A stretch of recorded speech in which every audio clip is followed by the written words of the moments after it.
Chères âmes en conscience, bonjour. Bienvenue dans cet espace de parole, de résonance et d'éclairage intérieur. Aujourd'hui, nous allons aborder une thématique particulière, l'avarice. Non pas comme un jugement moral, mais comme une empreinte émotionnelle, qui raconte quelque chose de nous. L'avarice ne se limite pas à l'argent ou aux biens matériels. Elle révèle souvent une peur profonde, la peur de manquer, la peur de ne pas être aimé, la peur de perdre ce que l'on pense essentiel pour exister. Derrière l'accumulation, derrière le besoin de remplir, se cache souvent un vide affectif, une mémoire ancienne, un appel silencieux à être reconnu, aimé, sécurisé. Je vous invite à recevoir ce moment sans jugement, avec douceur et honnêteté, comme une ouverture vers la compréhension de soi. Car comprendre cette mécanique, c'est déjà commencer à s'en libérer. L'avarice. La peur de perdre est une loi qui parvient jusqu'à la logique que retenir sans redistribuer, et cette frustration d'accumulation à la matière sème une panique chez l'individu qui en fait les frais.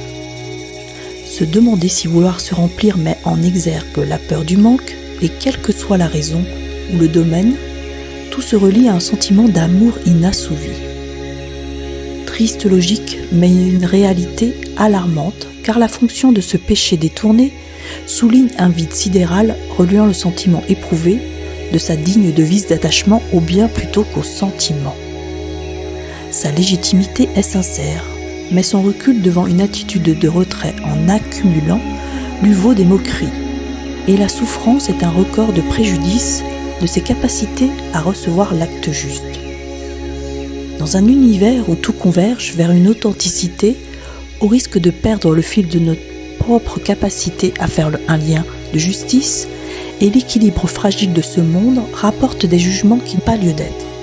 La souffrance que chacun porte en lui, en se débattant dans une mare d'aveuglement, plutôt que de chercher la sortie de secours, fabrique des ogres dénués d'attention.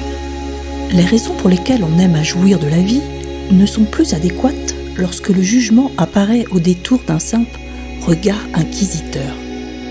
Si se mettre en scène vaut des stratégies illusoires, alors restons dans cette logique que le monde est imparfait. La simulation d'être parfait est une maladie mentale, et ce sont ceux qui mettent un mérite sur cette voie qui sont des fous furieux.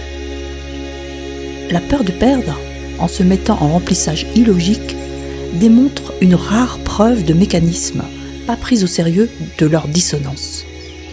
Cet afflux pourrait souligner une capacité à s'aimer d'une certaine façon. Et pourquoi pas, si personne ne nous donne la preuve de son amour, ou que le seul refuge soit la matière inhérente.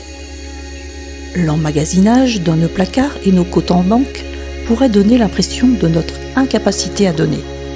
Il en est tout autre, car la vulgarisation de nos peurs reste un mystère. Nous sommes tous sujets à des pathologies diverses, et celui qui ne se sent pas conjoint reste loin des écrans, car son avis ne nous donne pas envie de nous extirper de notre faiblesse accablante. Veillez à garder vos agissements outranciers en matière de regard désuète, puisque ni Dieu ni le diable ne sont des allégories de la justesse. Merci d'avoir pris ce chemin pour écouter, ressentir et peut-être vous reconnaître dans certaines nuances de ce chemin. La guérison ne vient pas, par contraire, elle vient par la conscience et l'acceptation de ce qui est. Si ce partage a résonné en vous, si vous avez trouvé une ouverture, une clarification ou peut-être une douceur pour votre propre histoire, alors je vous en remercie sincèrement.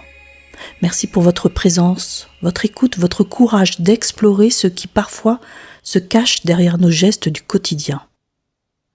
N'hésitez pas à laisser un commentaire, à partager vos ressentis ou simplement à revenir à cet espace quand le cœur en aura besoin. Je vous embrasse dans la lumière de votre chemin. À très bientôt. Avec toute ma gratitude et ma lumière, Catherine Anet pour Écriture Connectée.